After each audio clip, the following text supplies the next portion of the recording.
Grab a brew and tune in to the High Ticket Review.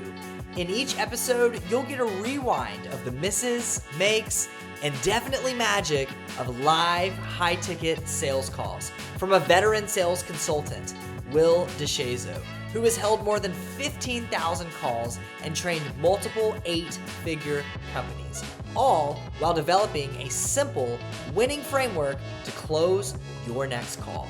From objection handling, I'm gonna need to sleep on this, to on-call close techniques, the High Ticket Review has you covered up in talk tracks that convert to dollars. Now, on to today's training. All right, this episode today is going to close out, if you're listening to this live, it's going to close out the 2025 season. It's going to close out the 2025 year. And that's fun. So thanks for joining along with me throughout this journey of learning how to enjoy and take back joy from your high-ticket discovery calls. But this is going to be less about tactics, okay? So if you're looking for the unique line or anything like that, that's not what today's all about. It's more about transformation. It's about who you are becoming in this new year. And the title of today really just, it says it all. It puts a bow on it. Retiring your old sales identity. Because the version of you that negotiated on price and dropped your price too low ticket cannot carry you into high ticket. And the version of you that hustled out of fear or lack of abundance cannot lead your clients to peace. And today, I'm going to talk a little bit together with you about how to shed those old patterns, those old postures, those lies that you told to yourself that no longer fit who you are going into the 2026 season, and how to actually step into the identity of your future self, the self that your clients are already waiting to meet. All right, so let's do this thing. Because I've been there, by the way. I mean, I was a marginal high-ticket coach selling high-ticket packages for a long time. And I thought I had the perfect sales script.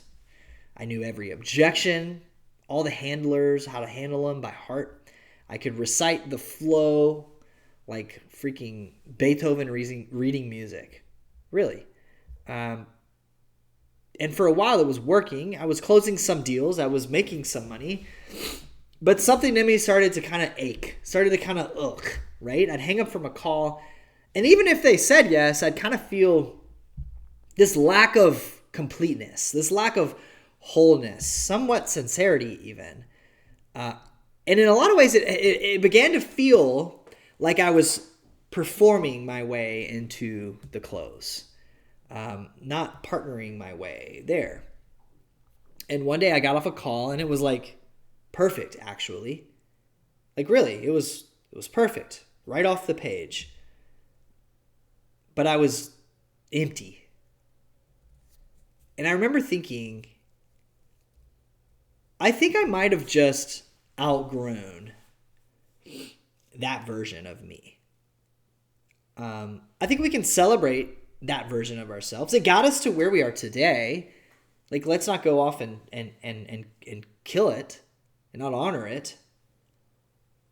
But there was a moment where I started to shed this old sales identity. The one that I thought power came from performance and perfectness. And that's just not true. And that's when sales started feeling right again. That's when my clients began to actually see transformation. And I've learned that there's a before and after. There's who you were, and then there's who you're always becoming. And by the way, if you've ever read Tim Keller's Meaning of Marriage, whether you're married or not, you understand that who you are today is not who you will be 3, 5, 30 years from now. At least you should hope not. Right? We all have two versions of ourselves in this work that we do. We have this early identity the one that hustles and grinds and learns and reads and writes and listens and rolls up their sleeves and seeks validation. They're afraid of silence. They think that sales, the number in their bank account, is actually what their worth is. And then there is a more seasoned identity, one that serves. They don't strive. They move slow. They speak less. They trust more. They know that closing a sale does not validate their value or their worth or the transformation they can provide for their clients. It just expresses it.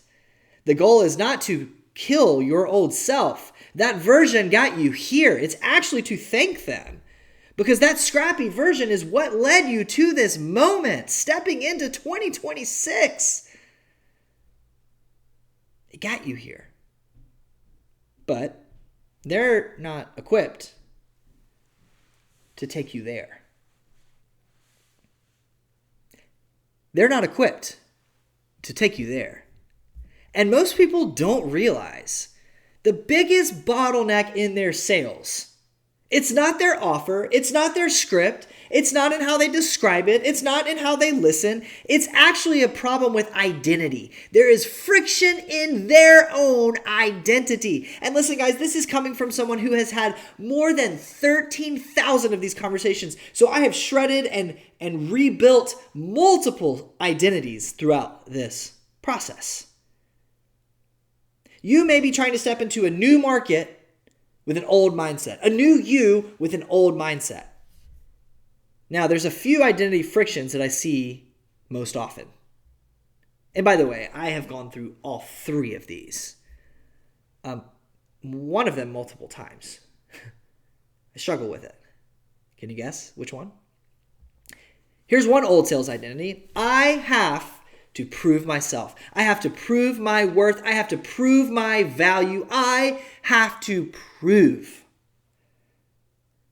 Now, you know you're doing this. This shows up when you're over-explaining, when you have a little bit of a nervous tone, when you feel pressure closing, when you go on and on and on about yourself. I mean, seriously, guys, take a step back here for a second. Are you talking about yourself? Are you trying to prove something here? See, this shift comes when you realize, and this doesn't happen overnight, folks. I want you to meditate and pray over this. But when you realize, I am already enough. I was created and molded from a Father who loves me, and I am already enough. Cool. Here's another old sales identity that many of us have to work through. They hold the power. The person on the other end is the buyer, and they have the power. They write me the check. See, this happens when we seek approval, when we seek fear, when we have just this overwhelming fear of rejection. This overwhelming fear of rejection. But if we can move that mindset to realize we're equals here. They need something, I have something. We're just exploring alignment. Is this a good fit? If you can have that mindset, you could walk into the boardroom of 100 million, 1 billion, $5 billion companies and earn business with that mindset alone. So powerful. Another sales identity shift. Here's an old version of your sales identity that we're going to leave behind in 2025, right? Man, I'm just lucky to be here. Man, I'm just super lucky. I don't even know how it happened. Now, there's a difference. Don't be cocky. Let's be humble. But I don't want you discounting. I don't want you downplaying wins. I don't want you trotting down on yourself because you're just lucky. Realize that you are called. This is the shift. You are called to be here. You are fulfilling your purpose by being here. And those, again, like I said, those old beliefs, they're not bad inherently. They were survivor tools, but survival energy is just not going to sustain success for you. And at some point, you have to release. You have to tie. You have to cut the ties. You have to pull back the old armor so you can move forward.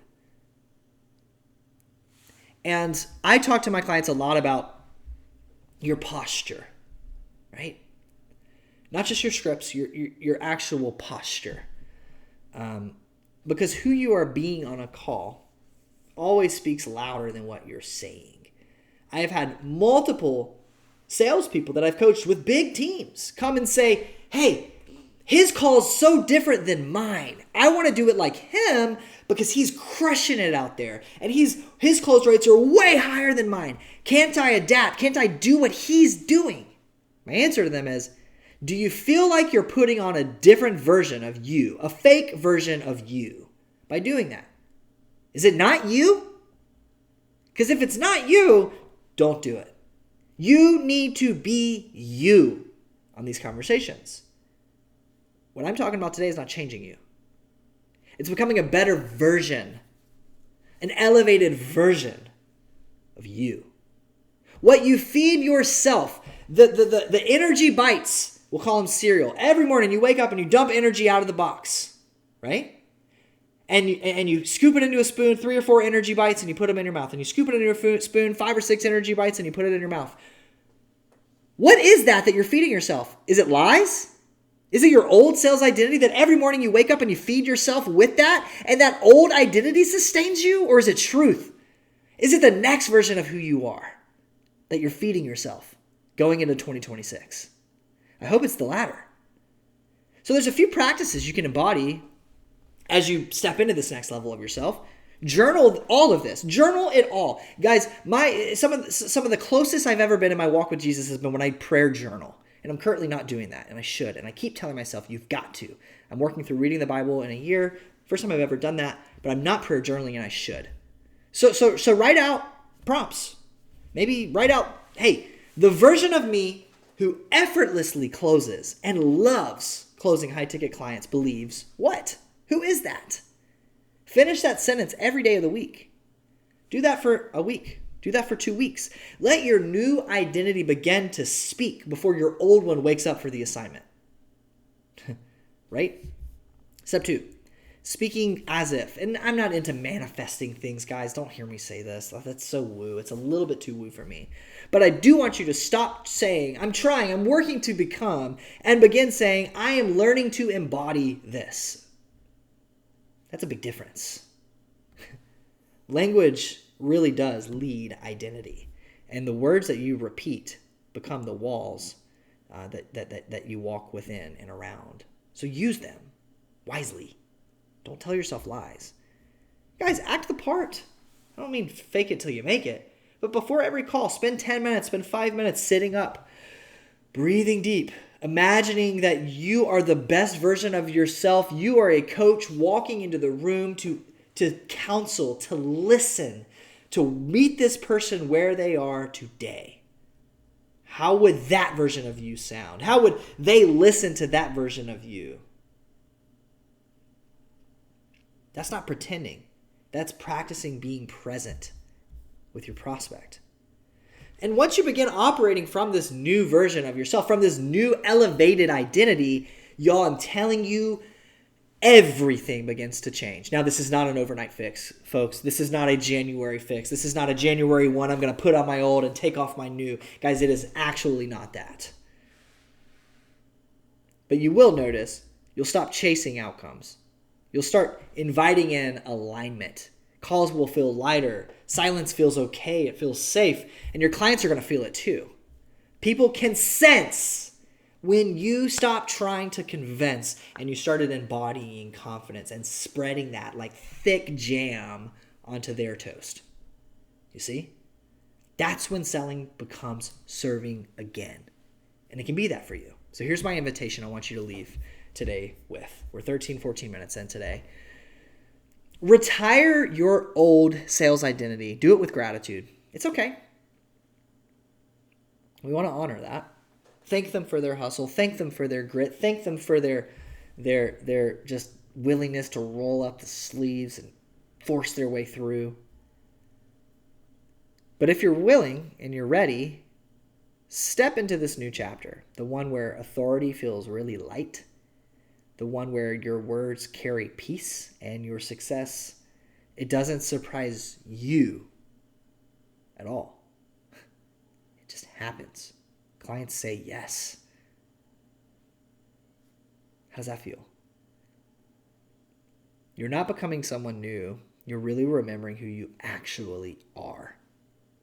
And deep down, underneath it all, that's a coach who has a unique way of problem solving, a unique problem for a very unique people group. Embody that. You are worthy of transforming those people who come to you. Okay? So shed it. It's okay. You can retire it. You can leave it in 2025. And it's going to bubble up. Especially for the first few weeks and months. It's going to bubble up. Shut it down. Step into your new season, this next elevated identity of yourself, into 2026. I can't wait to see you in 2026. I've got 8 or 9 new episodes prepared already for you going into 2026. It's going to be a hit the ground running type of year. So if you've not subscribed to the show already and this is your first listen, go ahead and subscribe. I cannot wait to see you next year. Hope you have a wonderful New Year's, and I hope that you're able to sprinkle this onto your next sales discovery call conversation. Until next year, my friends, see you soon. All right, you just listened to the High Ticket Review. And by the way, this podcast is completely supported by you, a high ticket closer, business owner, or salesperson. So make sure to smash that subscribe button to close higher dollar deals faster. And don't forget, go implement what you heard today. Opportunity is right around the bend on the other end of every single call that you take. See you next time.